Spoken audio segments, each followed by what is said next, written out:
अस्सलाम to all of you. I hope so आप सब लोग बिल्कुल ठीक होंगे, इवन फर्स्ट क्लास होंगे। कायदे आज़म ऑनलाइन अकेडमी के प्लेटफॉर्म से हम लोग जो है वो आज से रेगुलर जो है एक zoology PMS zoology preparation series start कर रहे हैं। और इसमें आप लोगों को जो प्लस पॉइंट है वो ये है कि each and everything will be free. आप लोगों को कुछ भी पे नहीं करना होगा, आप लोगों को सिर्फ ये है अटेंशन देनी है, अपना डेली का वर्क डेली करना है। We will provide you each and everything. जो भी चीज़ एग्ज़ाम के रिलेटेड होगी हर वो चीज़ हम आप लोगों को प्रोवाइड करेंगे। स्लाइड्स, नोट्स, इवन कि बुक्स भी, अगर हमारे पास जो बुक्स पीडीएफ की फॉर्म में होंगी वो भी हम आप लोगों के साथ शेयर कर देंगे। बट जो चीज़ इम्पोर्टेंट है वो ये है, आप लोगों ने अपनी फुल अटेंशन देनी है, आप लोगों ने डेली का वर्क डेली बेस पे करना है, रिस्पॉन्स देना है। मोस्ट इम्पोर्टेंट थिंग, आप लोगों ने अपना रिस्पॉन्स शो करना है। आप लोगों ने उससे किस तरह आप लोग कमेंट्स कर सकते हैं, लाइक्स, शेयर्स। इससे फ़ायदा क्या होगा? इसका फ़ायदा ये होगा कि हमें पता चलेगा, हमें अप्रिसिएशन मिलेगी कि ये चीज़ें आप लोगों के लिए किस हद तक बेनिफिशियल हैं। ये चीज़ें आप लोग इनसे कितना जो है वो गेन कर रहे हैं, ये चीज़ें आपके लिए कितनी फ़ायदेमंद हो रही हैं, आप लोगों की प्रेपरेशन के लिए ये कितनी हेल्पफुल हैं, ताकि फ़र्दर हम उन चीज़ों को देख के अपनी स्ट्रैटेजी जो है वो सेट करें। फर्स्ट ऑफ ऑल आज हम लोग जो है ये अपना जो सिलेबस है उसको एनालाइज करेंगे, उसको उसके देखेंगे कि किस तरह पेपर पैटर्न है या सिलेबस क्या है, किस तरह के पेपर्स होते हैं, उसके अंदर क्या क्या चीज़ें इंक्लूडेड हैं, तो वो हम डिस्कस करेंगे। इसके बाद हम जो है वो आप लोगों के साथ इसकी रिकमेंडेड बुक्स कौन सी हैं, किस तरह आप लोगों ने प्रेपरेशन करनी है, क्या हमारी स्ट्रैटेजी होगी, वो सारी चीज़ें हम आप लोगों को प्रोवाइड करेंगे। तो इसमें हम सबसे पहले जो है आप लोगों को, अगर सिलेबस एनालिसिस की तरफ आए, एक और चीज़ कि ये जो है ये स्पेसिफिकली पीएमएस ज़ूलॉजी के लिए है। इसके अलावा जो सीएसएस के एस्पायरेंट्स हैं वो भी यहाँ से हेल्प जो है वो गेन कर सकते हैं। बट हम जो टू द पॉइंट्स चलेंगे वो पीएमएस के अकॉर्डिंग चलेंगे। इसके अलावा जहाँ से जो चीज़ें जो हैं वो सीएसएस एस्पायरेंट्स के लिए हेल्पफुल होंगी वो भी जो है यहाँ से पिक कर सकते हैं। एक चीज़ मैं आप लोगों को बता दूँ कि ज़ूलॉजी जो सब्जेक्ट है, ये मैं अगर मुझसे आप मेरी रिकमेंडेशंस पूछें तो मैं ये कहूँगी कि सीएसएस के अंदर एस्पायर्स को ज़ूलॉजी को अवॉइड करना चाहिए, बट पीएमएस के अंदर आप इसको ऑप्ट कर सकते हैं। और सीएसएस में भी अगर आप लोगों ने मास्टर कर रखा है, एमफिल कर रखा है, देन यू कैन, कोई स्कोरिंग ट्रेंड्स वगैरह ये चीज़ें डिपेंड करती हैं आप लोगों की अपनी प्रेपरेशन पे, ठीक है। तो अगर हम सीएसएस के अंदर अवॉइड करने का मैंने क्यों बोला, बिकॉज इट्स माई सब्जेक्ट, ये मेरा खुद का भी सब्जेक्ट है, तो मैं इसलिए ये बोला है अवॉइड करने को, बिकॉज कि सीएसएस के अंदर बिफोर 2016 ये 200 मार्क्स का सब्जेक्ट था। आफ्टर 2016 जब जो है सिलेबस रिवाइज हुआ, अडोप्टेशंस आई, चेंजेस आई सीएसएस के अंदर, तो तब जो है इसके मार्क्स को डिडक्ट कर दिया गया। इसको 100 मार्क्स का सब्जेक्ट जो है वो सीएसएस के अंदर कर दिया गया। तो इस वजह से जो सिलेबस है वो बहुत लेंथी है, बहुत लेंथी सिलेबस है। तो इस वजह से सिलेबस बहुत ज़्यादा है और मार्क्स जो है, सिलेबस मीन कि वो 200 मार्क्स वाला ही रखा गया और मार्क्स जो है वो डिडक्ट करके 100 कर दिए गए। तो मीन कि उस 200 मार्क्स के सिलेबस में से 100 मार्क्स का जो है आप लोगों के पास पेपर आएगा। दूसरी चीज़ ये है कि सीएसएस के अंदर ज़ूलॉजी एक लो स्कोरिंग सब्जेक्ट कंसिडर किया जाता है, इसमें बहुत अच्छे मार्क्स नहीं आते। और जो पंजाब के स्टूडेंट्स हैं, स्पेशली जो पंजाब के स्टूडेंट्स हैं, उनको सीएसएस के अंदर हमेशा वो सब्जेक्ट्स चूज़ करने चाहिए जिन पे उनकी ग्रिप हो, जो हाई स्कोरिंग हो, ट्रेंडिंग हो, जो आप जहाँ से आप मैक्सिमम जो है वो स्कोर गेन करें, जहाँ से आपको मैक्सिमम, आपको लगता हो कि इस सब्जेक्ट में से मैं मैक्सिमम मार्क्स ले लूँगा, वो सब्जेक्ट ऑप्ट करें अपने। बहुत से स्टूडेंट्स कहते हैं हम लोगों ने साइंस से पढ़ा हुआ है, जहाँ हम लोगों का इंटरेस्ट इस सब्जेक्ट में नहीं है, लेकिन हो सकता है जिस सब्जेक्ट में आपका इंटरेस्ट हो उसमें आप उतने अच्छे मार्क्स ना गेन कर पाएँ, ठीक है, वो एक लो स्कोरिंग सब्जेक्ट हो, तो वो चीज़ें जो हैं वो आप लोगों ने थोड़ी अवॉइड करनी है। बाकी पीएमएस के अंदर ज़ूलॉजी सही नॉर्मल जा रहा है।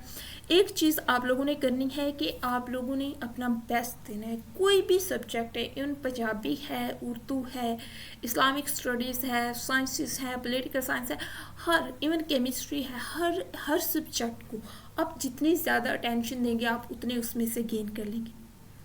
इसमें ये नहीं है कि साइंसेस मार्क्स नहीं देती, इवन मैंने बहुत से एस्पायर्स के डीएमसीज देखे हैं साइंसेस के अंदर, उन्होंने बहुत अच्छा मार्क्स जो है वो गेन किए हुए हैं। हम लोग क्या देखते हैं, हम लोग जब देखते हैं कि केमिस्ट्री जी 24 स्टूडेंट्स ने ऑप्ट की और उनमें से 14 सब जो स्टूडेंट्स थे उन लोगों ने पास किया, बाकी फेल, बस 24 में से 40। हम लोग ये नहीं देखते कि अगर पॉलिटिकल साइंस में से 100 200 मोर देन 200 स्टूडेंट्स जो हैं एस्पायर्स वो पास हुए हैं, तो हम लोग ये नहीं देखते कि वो सब्जेक्ट थाउजेंड्स ऑफ स्टूडेंट्स ने, थाउजेंड्स ऑफ एस्पायर्स ने चूज़ किया होता है, ऑप्ट किया होता है, तो वो 1000 में से अगर 100 पास हो रहे हैं तो इधर जस्ट 24 स्टूडेंट्स ने ये ऑप्ट किया हुआ था, उनमें से 14 ने 13 ने अगर अच्छे मार्क मतलब अच्छे नहीं भी लिए, पास कर लिया है सब्जेक्ट, सो इट्स मीन हम लोग परसेंटेज नहीं देख रहे होते, हम वो चीज़ देख रहे होते हैं। तो अगर आप लोग हार्ड वर्क करेंगे इन सब्जेक्ट्स में भी, साइंसेस के सब्जेक्ट्स में भी, तो आई होप सो आप लोग बहुत अच्छे मार्क्स गेन करेंगे। तो अब हम लोग जो है वो स्टार्ट करते हैं अपनी जो सिलेबस डिस्कशन है। तो अगर हम सिलेबस पीएमएस ज़ूलॉजी के सिलेबस की बात करें तो इसमें हमारे पास ये ऑलमोस्ट जितने भी सब्जेक्ट्स हैं पीएमएस के ऑप्शनल सब्जेक्ट्स वो सारे ही 200 मार्क्स के हैं, तो ज़ूलॉजी भी 200 मार्क्स का है। तो इसमें जो 200 मार्क्स के ये टोटल मार्क्स होते हैं, 200 मार्क्स का ये सब्जेक्ट है, इसमें फिर फर्दर जो है 2 पेपर होते हैं, 100 मार्क्स का एक पेपर और 100 मार्क्स का दूसरा पेपर। तो पेपर 1 भी 100 मार्क्स का होता है, पेपर 2 भी 100 मार्क्स का होता है। इसमें अगर हम लोग पेपर 1 को देखें तो पेपर 1 जो है इसके अगर फर्दर जो है वो 2 सेक्शन होते हैं, सेक्शन ए और सेक्शन बी। जो सेक्शन ए है ये इनवर्टिब्रेट ज़ूलॉजी है, इसके अंदर आप लोगों ने इनवर्टिब्रेट्स के जो रिलेटेड ईच एंड एवरीथिंग है, उनकी क्लासिफिकेशंस, अडॉप्टेशंस, उनका ओरिजिन, उनकी जो फाइलोजेनेटिक ट्री के अकॉर्डिंग उनकी क्या इंपॉर्टेंस है, ये सारी चीज़ें जो हैं वो आप लोगों ने डिस्कस करनी है। इसके अलावा आप लोगों ने जो सेकंड आप लोगों के पास होता है सेक्शन बी, तो सेक्शन बी जो है ये कॉर्डेट्स का होता है। सेक्शन बी जो है इसमें आप लोगों ने कॉर्डेट के अकॉर्डिंग ईच एंड एवरीथिंग जो है वो पढ़ना होता है। आपने जो चीज़ें उनके ओरिजिन से लेके उनके नाउ डेज तक उनके अंदर जो अडॉप्टेशंस हुई, उनकी इम्पोर्टेंस क्या है, उनकी जो क्लासिफिकेशन क्या है, तो वो सारी चीज़ें आप लोगों ने कॉर्डेट की डिस्कस करनी है। इसके बाद हमारे पास पेपर सेक्शन 1 को अगर हम डिस्कस करें इन्वर्टिब्रेट ज़ूलॉजी, तो इसमें हम लोगों ने इन्वर्टिब्रेट जनरल इंट्रोडक्शन करना है, उसके बाद आप लोगों ने प्रोटोज़ोआ को करना है, प्रोटोज़ोआ के बाद हमारे पास आ जाता है पोरिफेरा, उसके बाद कोइलेंटेरेटा आ जाता है, उसके बाद आप लोगों के पास प्लैटीहेल्मिन्थस आ जाते हैं, उसके बाद नेमाटोडा आ जाते हैं, एनालिडा, मुलस्का, आर्थ्रोपोडा, अकाइनोडर्मेटा। तो ये वो सारी क्लासिफिकेशन है बेसिकली इन्वर्टिब्रेट्स की। ये सारे जो हैं इन सब को हम लोगों ने आगे फर्दर जो है वो डिटेल के अंदर ये सारे चैप्टर हैं इन्वर्टिब्रेट की, थोड़ी सी जनरल करैक्टरिस्टिक्स होंगी, उसके बाद ये सारे प्रोटोज़ोआ, पोरिफेरा, ये सारे जो हैं ये इन्वर्टिब्रेट्स हैं, इनकी फर्दर क्लासिफिकेशंस मीन आप समझ ले प्रोटोजोआ एक होल चैप्टर है, इसके बारे में ईच एंड एवरीथिंग आप करेंगे। उसके बाद पोरिफरा, इसी तरह ही आप लोगों के अकाइनोडर्मेटा तक आप लोगों ने इस सब को डिटेल के अंदर हम लोगों ने डिस्कस करना होता है। इनमें से 50 ये जो 10 चैप्टर्स हैं आप लोगों के पास, इसमें से सेक्शन ए, इसमें से 50 मार्क्स का पेपर जो है आप लोगों का सेक्शन ए में से आता है। उसके बाद हमारे पास सेक्शन बी की हम बात करें कॉर्डेटा, तो ये हमारे पास 5 चैप्टर्स होते हैं। I think Chordata, amphibians, reptiles, Aves जो बर्ड्स, और इसके बाद मैमल्स, ये 5 क्लासेस हैं हमारे पास, कॉर्डेटा, एम्फीबियंस, रेप्टाइल्स, एविस और मैमल्स। इन सब के बारे में हमने ईच एंड एवरीथिंग डिस्कस करना है। इनके इंटरनल स्ट्रक्चर क्या है, एक्सटर्नल स्ट्रक्चर क्या है, इनके मॉर्फोलॉजी क्या है, फिजियोलॉजी क्या है, इनके जो बिहेवियर्स हैं वो क्या हैं, अडोप्टेशंस क्या हैं। तो मीन ये रेप्टाइल्स के जनरल बिहेवियर, उनकी सारी चीज़ें एक चैप्टर में हम डिस्कस करेंगे। उसके बाद बर्ड्स के जो जनरल करैक्टरिस्टिक्स हैं, अडोप्टेशंस हैं। उसके बाद मैमल्स की जनरल करैक्टरिस्टिक, अब अगर हम मैमल्स की बात करें तो डिफरेंट मैमल्स होंगे, उनके डिफरेंट होंगे करैक्टरिस्टिक्स, अडोप्टेशन। बट हमने यहाँ पे मैमल्स के अंदर जस्ट जो है वो मैमल्स की जनरल करैक्टरिस्टिक, जो सारे मैमल्स की क्लास की जनरल करैक्टरिस्टिक्स होंगी हम लोगों ने वो डिस्कस करने हैं। उनके जनरल अडॉप्टेशंस करेंगे, उनके जनरल जो स्ट्रक्चर्स हैं, जो चीज़ें उनके स्ट्रक्चर के अंदर जनरल हैं, फिजियोलॉजी के अंदर जनरल हैं, हम वो सारी चीज़ें जो हैं वो डिस्कस करेंगे। तो ये जो सेक्शन बी है ये भी 50 मार्क्स का होता है। तो टोटल जो है ये 100 मार्क्स का पेपर 1 जो है ये कवर हो जाता है। एक चीज़ आप लोगों को बताऊं कि अगर हम लोग सिलेबस को देखें तो हमारे पास पेपर 1 का जो सिलेबस है वो हमें लगता है कि इट्स टू मच, ये बहुत ज़्यादा लेंथी है। और पेपर 2 का जो सिलेबस है वो भी आज मैं आप लोगों के साथ डिस्कस करती हूँ। तो हम लोग जब देखते हैं तो हम कहते हैं ये तो बहुत थोड़ा सा, ये तो जस्ट 1 वीक के अंदर हम लोग कवर कर लेंगे। बट जब आप कवर करने लगेंगे तो आपको लगेगा कि पेपर 1 का जो सिलेबस है it's too short in comparison with paper 2। तो पेपर 2 का जो सिलेबस है वो लेंथी है पेपर 1 की अकॉर्डिंग। अब हम पेपर 2 को अगर डिस्कस करें तो हमारे पास पेपर 2 के अंदर 5 सेक्शंस होते हैं।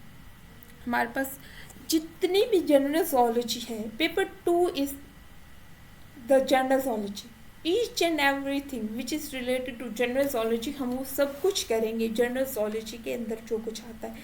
तो इसमें हमारे पास 5 सेक्शंस होते हैं। तो उन 5 सेक्शंस की अगर हम बात करें तो सेक्शन 1 हमारे पास होता है सेल बायोलॉजी।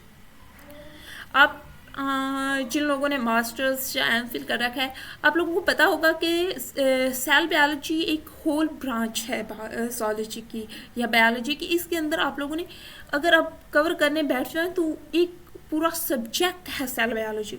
बट हम वो सारे जो सिलेक्टिव चीज़ें हैं हम वही करेंगे, जो सिलेक्टिव जो हमारे सिलेबस के अंदर मेंशन होंगी। उसके अलावा उनमें भी जो चीज़ें मोस्ट इम्पोर्टेंट हैं, जो एरियाज मोस्ट इम्पोर्टेंट हैं, जो रिपीटिव एरियाज हैं, हम उन्हीं को कवर करेंगे। उसके बाद हमारे पास है सेक्शन बी और ये है जनरल फिजियोलॉजी।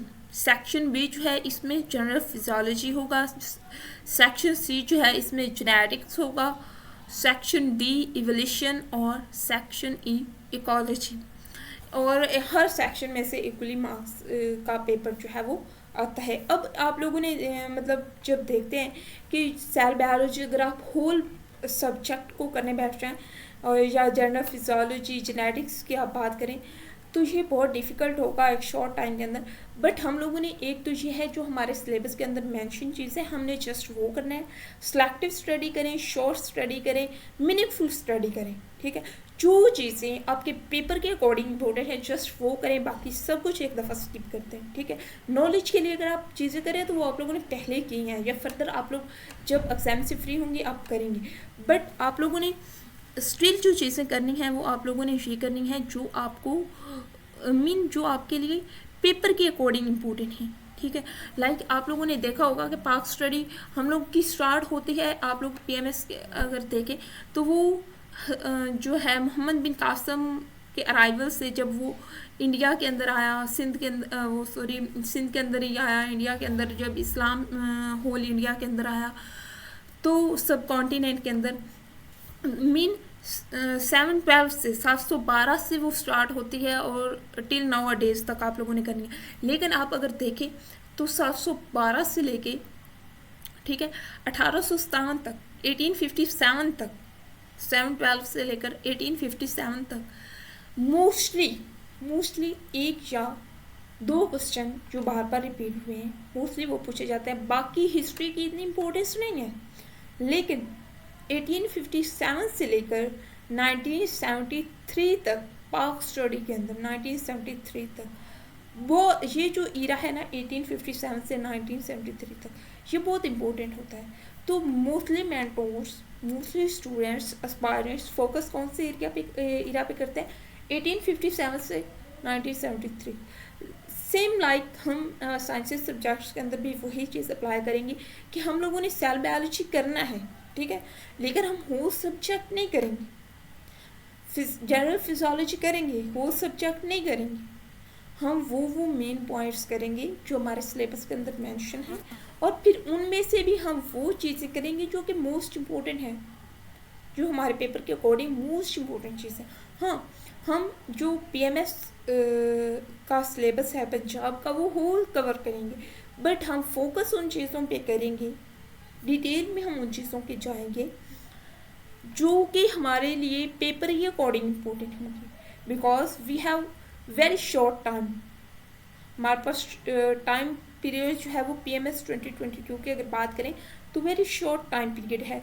तो इसके अंदर हम लोगों ने अपनी ज़ूलॉजी को अच्छे से प्रिपेयर करना है, और इसको जो है वो एक अपना इस तरह प्रेपरेशन करनी है कि आप लोग बहुत अच्छे मार्क्स गेन कर सके।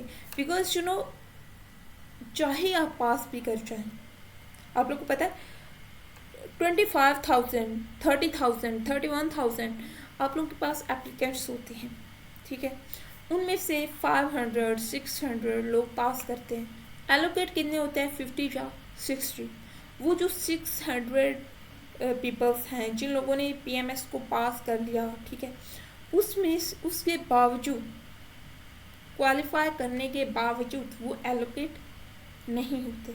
तो आप लोगों ने डिसपॉइंट भी नहीं होना, डिसहर्ट भी नहीं होना, और आप लोगों ने अपना बेस्ट देने की कोशिश करनी है, और आप लोगों ने अपना बेस्ट देंगे तो इंशाल्लाह अल्लाह रब्बुल इज़्ज़त आप लोगों को बहुत अच्छा मतलब आप लोग जितनी हार्ड वर्क करेंगे उतना आप लोगों को डिलीवर हो जाएगा। अल्लाह रब्बुल इज़्ज़त किसी की मेहनत नहीं रखते, तो आप लोगों ने हार्ड वर्क करनी है अपने आप पे, और अपने अल्लाह रब्बुल इज़्ज़त के साथ पे यकीन रखना है कि आप लोग इंशाल्लाह बेस्ट जो है वो गेन कर लेंगे। इसके बावजूद अगर आप लोगों ने फुल हार्ड वर्क किया, आप लोगों ने इस सारी चीज़ों के बावजूद अगर आप लोग मतलब एलोकेट नहीं होते या पास नहीं करते, तो एक बात माइंड में रखिएगा कि जो फैसले अल्लाह रब्बुल इज़्ज़त के साथ करते हैं आप लोगों के लिए, जो डिसीजन लेती है वो यकीनन बेस्ट होती है, ठीक है। हम लोग हमेशा बेटर, अपने लिए जो बेटर फील करते हैं वो डिमांड करते हैं, लेकिन अल्लाह रब्बुल इज़्ज़त के साथ हमें वो देते हैं जो हमारे लिए बेस्ट होता है। All the best to all of you. I hope so आप सब लोगों के बहुत अच्छे मार्क्स होंगे, और आप सब लोगों ने हमें भी दुआ में याद रखना है। टिल द नेक्स्ट लेक्चर, अल्लाह हाफिज़।